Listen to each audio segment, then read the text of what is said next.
Hi, this is an introductory video to summarize the work we did with Professor Didier Queloz.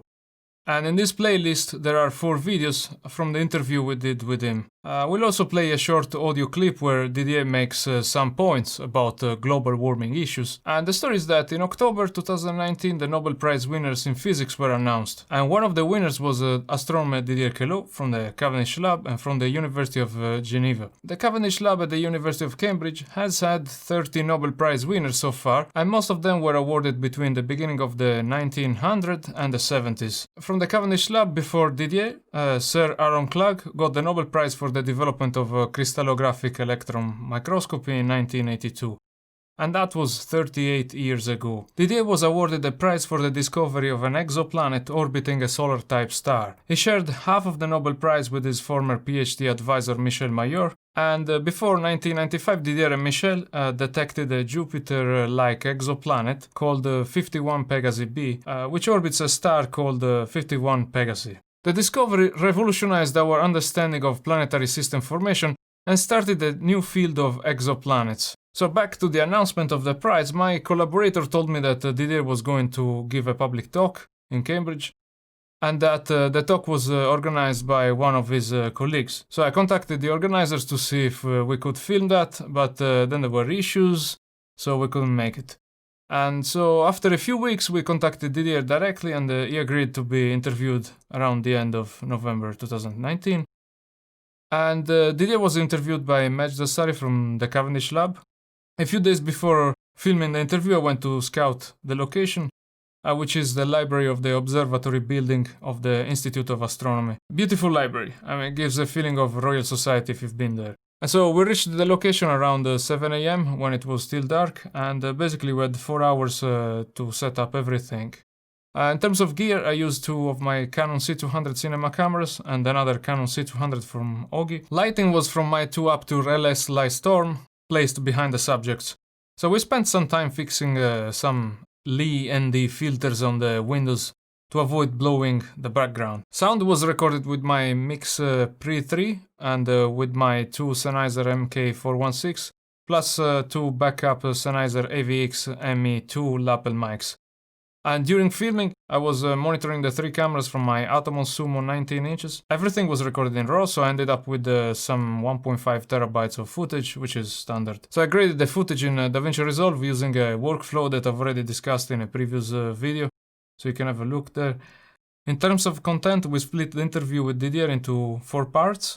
In the first video, the discovery of the first exoplanet orbiting a solar-type star, Didier talks about the impact of his 1995 discovery on the theory of planetary system formation. In the second video, Breakthrough Discovery versus Incremental Science, Didier talks about his challenging journey from the discovery of the first exoplanet orbiting a solar-type star in 1995 to the acknowledgement of his discovery by the scientific community. So he explores his experience in reporting this paradigm-changing finding and how this triggered hard skepticism from the publishing industry and fellow scientists, which lasted about 3 years. He and Michel Mayor were eventually acknowledged as the founders of a new field of exoplanets and were awarded the Nobel Prize for Physics in 2019. In the third video, Are We Going to Alpha Centauri?, Didier talks about realistic ways to explore Proxima Centauri b and other potentially habitable planetary systems such as TRAPPIST-1 using technologies that are currently available. He also discusses his interdisciplinary research activities on the origin of life and the search for life on other planets. The last video, Why Starlink is Bad for Astronomy, is a short clip where Didier talks about how astronomy is being affected and will be affected by the satellite business. Clearly, this has nothing to do with the conspiracy theories and the amateur astronomers. It has to do with the extra noise in the ground-based satellite observations by professional astronomers. So in April 2020, Jonathan McDowell published a paper titled The Low Earth Orbit Satellite Populations and Impacts of the SpaceX Starlink Constellation in the Astrophysical Journal Letters.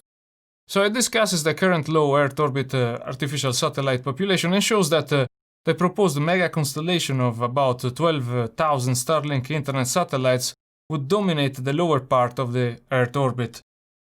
So it says that such a large low-altitude satellites appear visually bright to ground observers and that the initial Starlink satellites are visible to the naked eye. He models the expected numbers of illuminated satellites as a function of latitude, time of the year, and time of night, and summarizes the range of possible consequences for ground-based astronomy. I'm leaving a link below so that you can read this paper.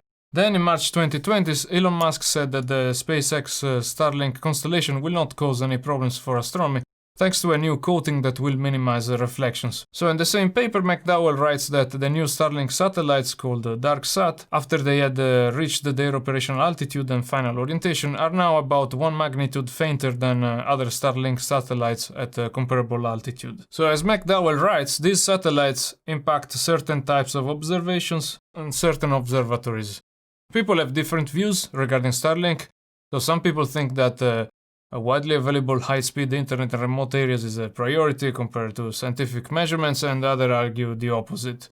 So unfortunately this topic hasn't really been part of the main political discussion, and some people prefer to focus on other topics. For example, one of the topics is climate change, and Didier has been quite vocal about climate change issues, and at the end of our interview he made some comments on that. Unfortunately I only have an audio clip because we turned off the cameras after the interview, and recognized that maybe we should have kept the cameras on. His key message is that we should seriously fix the climate crisis and save the Earth because we're not going to leave this planet. So here is the audio. Sorry about the background noise, but we were packing with the equipment. And the big threat is the global warming, because in 1,000 years, maybe we'll be like Venus if we keep going the way we're doing. We have That's one of the reasons why we don't see other civilizations out there, right? It's possible. There is a limit.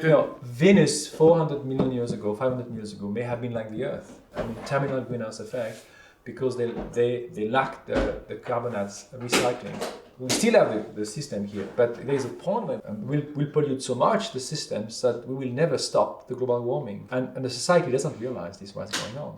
So in 20 years, that will become really serious. I keep saying we need to have New York City underwater for people to realize it's gonna come in 20 years. You know, they're building wall right now. Yeah. We need also a new bunch of economists which is working seriously right now with the physicists on this. They're trying to assess the economical cost. Have you considered the impact on the economy of the global warming? You know, they consider the fact, if you limit this, of course it's gonna occur. It's about short term. But it's just short term. I mean, economy should also be there on long term. So the way economy is being taught, the way economy is being used, it's a catastrophe right now. So we need to talk to economists, tell them, look guys, do your job.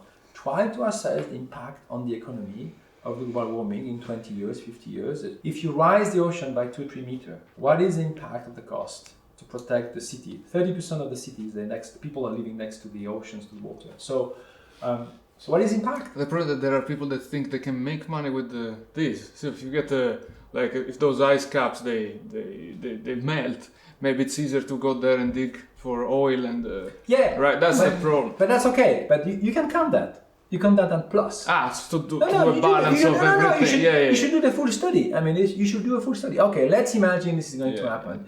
And you count the effect on the cities, you see how much you need to build a wall. I mean, it takes time to do all that. And that most of the big cities, they will be underwater. And even if you're not underwater, you will have to deal with the glacier will be gone, and then the permafrost will be melting. I know in Switzerland, the permafrost is a serious threat. So we have to just run the math. And at the end, we may find out, okay, let's keep warming. Society will change. We will have to change maybe where people are living on Earth. There is some place on the Earth that would be impossible to live because of the heat. So what are we going to do? Are we going to accept these people? The island will be underwater. Are we going to accept this as global warming refugees? You know, these are interesting questions we should ask. Yeah. And I think this has not started right now.